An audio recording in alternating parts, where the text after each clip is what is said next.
CPIയുടെ അന്തഃഛിദ്രം വളരെ ഭീകര, പുറത്താണ് കൂടുതൽ പുറത്താണ് കൂടുതൽ. പ്രത്യേകിച്ച് അത് കാനം രാജേന്ദ്രൻ്റെ കാലത്ത് പാർട്ടിയിൽ അതിഭീകരമായ വിഭാഗീയത വളർന്നു വരികയും അത് വലിയ പകയായി മാറുകയും, വിഭാഗീയത ആശയപരമാണെങ്കിൽ കൊള്ളാം, അത് ആശയപരമാകുമ്പോൾ ഒരിക്കലും നമ്മൾ പുറന്തള്ളൂലല്ലോ ഉള്ള പാർട്ടിയെ. ഇതൊരു ചെറിയ പാർട്ടി പരസ്പരം പോരടിച്ച് തീരുന്നൊരവസ്ഥ ഉണ്ടായിരുന്നു. അപ്പോൾ അതിൽ ഞാൻ പാലക്കാട്ടെ ഇവരുടെ ഭാഷയിൽ വിമതന്മാർ നടത്തുന്ന ചില നല്ല പരിപാടികളിൽ അവിടെ EP ഗോപാലൻ എന്ന് പറയുന്ന പഴയ സഖാവ് ഉണ്ടായിരുന്നു, അദ്ദേഹത്തിൻ്റെ ഒരു ഓർമ്മ അനുസ്മരണത്തിന് ഞാൻ പോയി. PK വാസുദേവൻ നായരുടെ അനുസ്മരണത്തിന് പോയി. അതൊക്കെ ഇവരാണ് നടത്തിയത് എന്ന കാരണത്താൽ എന്നെ കൂടി ടാർഗറ്റ് ചെയ്തു. ഒരു കാരണവശാലും അത് എന്നെ വിഷയമേ അല്ല, ഞാൻ CPI മെമ്പർ അല്ലാത്തതുകൊണ്ട് പാർട്ടിക്കാരുടെ ഒരു ഇഷ്യൂ എന്നെ വലിച്ചെടുക്കാൻ പാടില്ല. ഇതാണ് ഈ പുറത്താക്കിയൊരു ഇഷ്യൂ. ചുരുക്കി പറഞ്ഞാൽ അത് എനിക്ക് തോന്നിയൊരു അനുഭവം ഇതാണ്. ഒരേ കുറ്റത്തിന് ആവർത്തിച്ച് കൊലക്കുറ്റത്തിന് വിധേയമാക്കുക, ആവർത്തിച്ച് വധശിക്ഷ എന്ന് പറയില്ല, അതുണ്ടായത്. അതിൻ്റെ ഒരു ബേസിക് സംഗതി കേരള രാഷ്ട്രീയത്തിൽ വന്ന വലിയൊരു ഫോബിയയാണ്.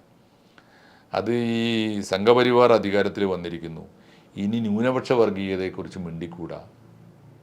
സംഘപരിവാറിനെ രണ്ടാമത്തെ പ്രശ്നം അതാ, ന്യൂനപക്ഷ വർഗീയത എന്നൊരു വർഗീയത ഇല്ല, ഇനി ഭൂമിയിൽ ഒരു വർഗീയതയുള്ളൂ, അത് RSS ആണ്, സംഘപരിവാറാണ്. ഒരു നരേറ്റീവ് അതാണ്. രണ്ടാമത്തെ കാര്യം എന്താണെന്ന് വെച്ചാൽ ഇനി അങ്ങനെയാണെങ്കിൽ ഈ RSSനെ എങ്ങനെയാണ് നേരിടേണ്ടത്? അതിന് ഇവർ കാണിച്ചു തന്ന 2 മാതൃക. ആദ്യത്തെ മാതൃക കണ്ണൂർ മാതൃകയാണ്. ഈ മനുഷ്യരെ ബോംബ് വെച്ചും കൊടുവാള് കൊണ്ടും കൊന്നു തീർത്ത് കളയാം. ഈ ഒരു ജനാധിപത്യ രാജ്യത്തെ എന്തുമാത്രം വലിയ മണ്ടത്തരാന്ന് ആലോചിച്ച് നോക്കൂ. അങ്ങനെ ഒരു ഘട്ടം. രണ്ടാം ഘട്ടത്തിൽ ഇപ്പോൾ പറയുന്ന അവരെ ബഹിഷ്കരിച്ച് തകർത്ത് കളയാം, അവരോട് മിണ്ടാൻ പാടില്ല. ഇത് രണ്ടും ജനാധിപത്യ വിരുദ്ധമാണ്. ഒന്ന്. രണ്ടാമത്തെ നിലപാടിൻ്റെ പ്രായോഗികമായ അനുഭവം എന്താ? ദയനീയമായ പരാജയമല്ലേ? ന്യൂനപക്ഷത്തെ പ്രീണിപ്പിക്കുകയാണ്, പറ്റിക്കുകയാണെന്ന് ജനത്തിന് തോന്നി. പ്രീണനം എന്ന വാക്കിന് ഞാൻ എപ്പോഴും കൗതുകം നിറഞ്ഞൊരർത്ഥം കാണാറുണ്ട്. ഈ അപ്പീസ്മെൻ്റ് എന്നാണല്ലോ. ഈ അപ്പീസ്മെൻറ്റിൻ്റെ ഡിക്ഷണറി മീനിങ് ഒന്ന് നോക്കൂ സന്തോഷം വല്ലപ്പോഴൊക്കെ. ഇത് നല്ല രസമുള്ള മീനിങ് ആണ്. അപ്പീസ്മെൻ്റ് എന്ന് പറയുന്നത് അനർഹമായത് എന്തെങ്കിലും ആർക്കെങ്കിലും കൊടുക്കലല്ല, കൊടുത്തു എന്ന് തോന്നിക്കലാണ്. അതിനാണ്. അതായത് പാസിഫൈ ബൈ കൺസെഷൻസ് എന്നാ. പാസിഫൈ ചെയ്യുക, ആക്റ്റീവ് ആകാൻ ഇടയുള്ള ഒരു ജനതയെ, ഒരു സമൂഹത്തെ, വ്യക്തികളെ, പാർട്ടികളെ, സംഘടനകളെ ഒക്കെ നിർജീവമാക്കുക ബൈ കൺസെഷൻസ്. ചില്ലറ ഈ നക്കാപ്പിച്ച സൗകര്യങ്ങൾ വെച്ച് കൊടുത്തിട്ട് അതിൻ്റെ പേരാണ്. അതുകൊണ്ട് ഇത് പ്രീണനമാണെന്ന് മുസ്ലിങ്ങൾക്ക് മനസ്സിലായി. എന്തൊക്കെ തട്ടിപ്പാണ് ഈ കാലഘട്ടത്തിൽ നടത്തിയത് ആലോചിച്ചു. അപ്പോൾ ഇപ്പോൾ എന്താ സ്ഥിതി? പ്രീണനത്തിൻ്റെ ഫലം എന്താ? പ്രീണനം എന്ന് പറഞ്ഞാൽ ഉറപ്പല്ലേ? എന്തൊക്കെ തട്ടിപ്പാണ് പറഞ്ഞത് ആലോചിച്ച് നോക്കും. ഇപ്പോൾ 2-3 കാര്യങ്ങളെടുത്തു. ഇപ്പോൾ ഞാൻ ഏറ്റവും ഒടുവിൽ ABC അവതരിപ്പിച്ചൊരു ഇഷ്യൂ ഉണ്ടായിരുന്നു, ഈ മദ്രസാധ്യാപകരുടെ ഇഷ്യൂ. അത് വളരെ വൈകാരികമായിട്ട് നിയമസഭയിൽ കൊണ്ടുവരുന്ന എന്താ? മദ്രസാധ്യാപകരെ ഒരു തൊഴിലാളി സമൂഹമായി കണക്ക് കൂട്ടിയാൽ ഏത് തൊഴിലാളിക്കും നമ്മുടെ തൊഴിൽ നിയമപ്രകാരം ഒരു ക്ഷേമനിധി ആരംഭിക്കാം. ക്ഷേമനിധി എന്ന് പറഞ്ഞാൽ ഇപ്പോൾ സന്തോഷം നടത്തുന്ന സ്ഥാപനത്തിൽ നിനക്ക് ക്ഷേമനിധി ഉണ്ടാവും. കാരണം 4 പേരിൽ കൂടുതൽ ജോലി ചെയ്യുന്നിടത്ത് ക്ഷേമനിധി ഒന്നുമില്ല. നമുക്കറിയാലോ, അത് തൊഴിലാളിയുടെ ഒരു വിഹിതം, ഒരു കൊച്ചു വിഹിതം, തൊഴിൽ ദാതാവിൻ്റെ അല്ലെങ്കിൽ തൊഴിൽ ഉടമയുടെ ഒരു വിഹിതം പ്ലസ് സർക്കാരിൻ്റെ ഒരു വിഹിതം. എന്നിട്ട് അവർ 10-60 വയസ്സ് വരെ അത് അടച്ചുകൊണ്ടിരിക്കും.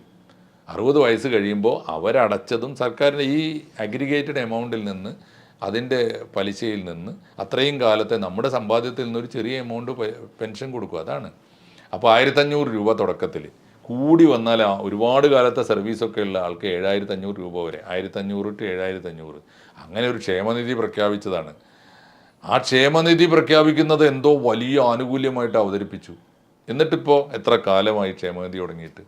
ഇപ്പോഴും ഇപ്പോൾ 2 ലക്ഷത്തിലേറെ മദ്രസ അധ്യാപകരുണ്ട്. 30,000 പേര്, ഞാൻ കഴിഞ്ഞ ദിവസം അവരുടെ ഓഫീസിൽ ക്ഷേമനിധി ബോർഡിൽ ചോദിച്ചപ്പോൾ 30,000 പേര് പോലും ചേർന്നിട്ടില്ല. അത്ര അനാകർഷകമാണ്. അതിൻ്റെ കാരണം എന്താ വെച്ചാൽ നമ്മുടെ നാട്ടിൽ ഒരുപാട് പെൻഷൻ പദ്ധതിയുണ്ട്. ഈ സാമൂഹ്യക്ഷേമ പെൻഷൻ ഇതിനേക്കാൾ കൂടുതലാണ്. അതുകൊണ്ട് അത് ഓപ്റ്റ് ചെയ്യും ആളുകൾ. അതിനൊന്നും കൊടുക്കണ്ടല്ലോ. സാമൂഹ്യക്ഷേമ പെൻഷൻ സർക്കാർ സൗജന്യമായിട്ട് തരുമ്പോൾ അത് വാങ്ങിക്കുന്നവർക്ക് മറ്റൊരു പെൻഷനും വാങ്ങാൻ പാടില്ല. അപ്പോൾ അങ്ങനെയൊക്കെയുള്ള ആനുകൂല്യങ്ങൾ ഉണ്ട് എന്ന് വരുത്തിയിട്ട് ആളുകൾക്കിടയിൽ വലിയ ഇമേജ് ഉണ്ടാക്കി. സർക്കാർ എന്തോ ഭീകരമായ സഹായം കൊടുക്കുന്നു. അത് ഉണ്ടായിരുന്നില്ല.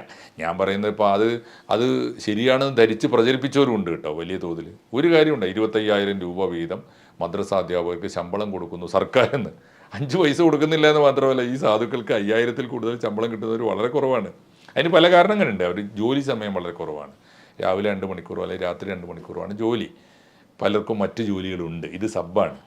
പിന്നെ പലയിടത്തും പെൺകുട്ടികളാണ്. ഇപ്പോൾ ചില വിഭാഗങ്ങളുടെ മദ്രസകളിൽ പെൺകുട്ടികളാണ് ജോലി ചെയ്യുന്നത്. പെൺകുട്ടികൾക്ക് അങ്ങനെ ഉണ്ടല്ലോ, അവർക്കൊരു വരുമാനം, എന്തെങ്കിലും വീട്ടിലിരിക്കുന്നവർക്കൊരു വരുമാനം എന്നല്ല. പിന്നെ വേറൊന്ന്, സർവോപരി ഇത് മത സേവനമാണ്, ദൈവത്തിനുള്ള സേവനമാണ് ഉണ്ടല്ലോ. അതുകൊണ്ടൊക്കെയാണ് അത് നിന്ന് പോകുന്നത്. അപ്പോൾ പള്ളി കമ്മിറ്റികളാണ് ഇത് കൊടുക്കുന്നത്, മദ്രസ കമ്മിറ്റികളാണ് കൊടുക്കുന്നത്. ചെറിയ ഫീസാണ് കുട്ടികളുടെ നിന്ന് വാങ്ങുക. ഒരു പാരൽ കോളേജ് നടത്തുന്നത് പോലും ഉള്ള ശമ്പളം ഇല്ല അവർക്ക്, കഷ്ടമാണ്.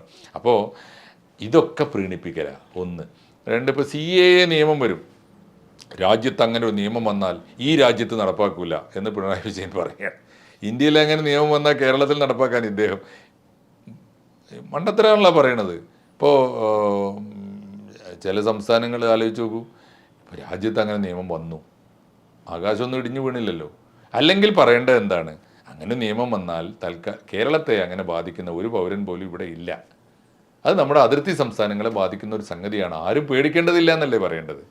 അങ്ങനെ പറഞ്ഞില്ല. അതിന് പകരം CAA-ക്കെതിരായി സകല മൗലാനമാരെയും ചേർത്തിട്ട് നമ്മുടെ മുസ്ലിം സംഘടനകളെയൊക്കെ വിളിച്ചു കൂട്ടിയിട്ട് കോഴിക്കോട് കടപ്പുറത്ത് വലിയ കൺവെൻഷൻ, വലിയ സമ്മേളനം, CPIM അതിന് വേദി ഒരുക്കുന്നു. ആ വേദിയിൽ മുസ്ലിം പണ്ഡിതന്മാർ പരസ്യമായി നിസ്കരിക്കുന്നു.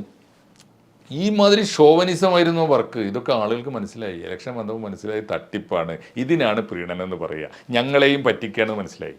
അതുകൊണ്ട് ന്യൂനപക്ഷവും തോൽപ്പിച്ചു, ഭൂരിപക്ഷവും തോൽപ്പിച്ചു. ആ അവസ്ഥയിലെത്തിയപ്പോൾ മനസ്സിലായി, ഇത് ഞാൻ പറയുന്നത് ഞങ്ങളൊക്കെ ഇപ്പോൾ ഇതിനൊന്നും വലിയ ബുദ്ധിയൊന്നും വേണ്ടല്ലോ.